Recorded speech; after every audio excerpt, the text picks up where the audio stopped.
There's a late November deadline for agreement with Iran on their nuclear program. What type of negotiation or final solution would be acceptable to Israel? From the Israeli perspective, Israel made it very clear that anything that enables Iran to be close to the bomb, to be at a very short time range to break out, is unacceptable. So they could continue their nuclear program? Israel would be okay with that? No, Israel talked about a limited nuclear program for civilian and purposes that would be highly under very kind of specific monitoring, but no enrichment to levels that could only be explained by a nuclear weapons program, and this is what has to stop. So if we end up with an agreement that allows them to continue for civilian purposes, but low levels of enrichment, that would be acceptable, do you think? Again, I'm not expressing the official Israeli position, but the official Israeli position, as expressed, said that enrichment that is for medical civilian purposes and highly monitored could continue, but any enrichment that is necessary and goes beyond that and could be used for a weapons program is entirely unacceptable. You've been in politics for a long time in Israel. You're well connected with the leaders there. Do you think that's going to happen? I mean, do you have reason for optimism? Let me put it this way. I think right now, for an unexplained reason, the West is underplaying its hand. The Iranians are master negotiators. They're able to present to the West an image that they're not under any stress, that they're negotiating from a position of strength. They're even able to sell to the West that the West needs Iran to fight the Islamic State, whereas it's exactly the opposite. Iran needs the West to fight the Islamic State. But somehow they've been able to sell the West exactly the opposite and to somehow convince that this is why they should go easy on them. The Iranian regime is under pressure. It needs the sanctions lifted badly, and it's willing to go a long way in order to lift the sanctions. But it's keeping a very suave demeanor of not being under pressure.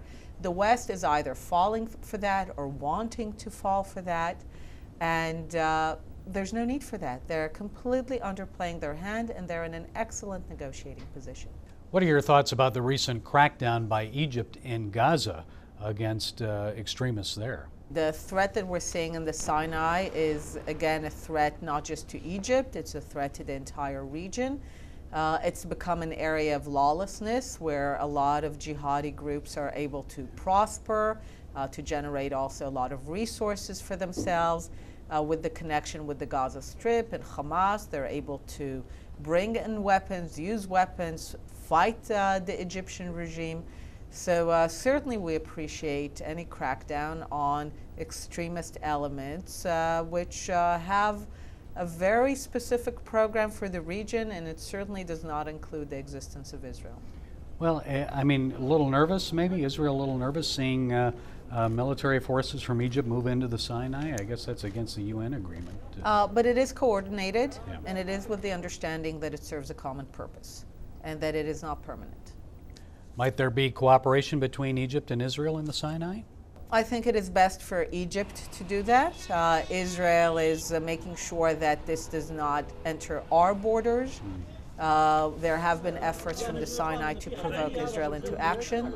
The Israeli Defense Forces and the Israeli government have been very prudent in responding to these provocations in a manner that does not engulf the area in a greater violence and greater battle. But at the moment, it is up to the Egyptian regime to challenge and to deal with their own problems in the Sinai, and we will make sure that it goes no further. Terrorists are constructing tunnels once again from Gaza into Israel. We saw recently tunnels being constructed from South Lebanon into Israel. What can Israel do? First of all, when we look at Gaza, I think as people began to talk about reconstruction of Gaza and bringing in cement and rebuilding houses, what often went unnoticed that 80% of the people living in Gaza are registered as refugees from Palestine by the UN agency, UNRWA, especially created to politically perpetuate the Palestinian refugee situation. So if 80% of the people there don't even consider it their home, they consider what is today the state of Israel their home. They want to supersede it. They want to so-called return to it. So if you give them cement, why will they not build a tunnel? Because they don't want to build their houses.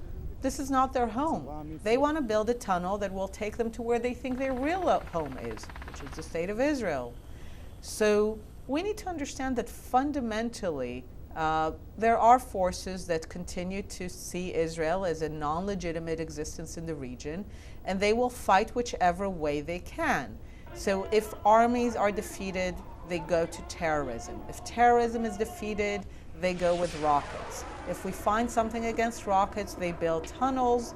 And if all that fails, they go to the United Nations and go on a diplomatic attack, and they go to the media and to the social networks to turn Israel into an evil pariah state that should not exist. But this is an ongoing battle. This has been our reality in our existence. And in many ways, the beauty of Israel, the challenge of Israel, was our ability to maintain a thriving, modern, open, liberal society, while at the same time being at war and defending ourselves. What should Americans do at this time? Support Israel, be friends to Israel, fight against all those who, in the name of supposedly just criticizing Israel and Israeli policies, are making Israel to be the world's most evil country.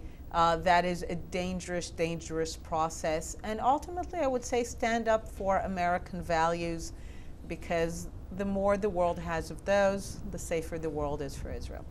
Very good. Thank you so much. Thank you.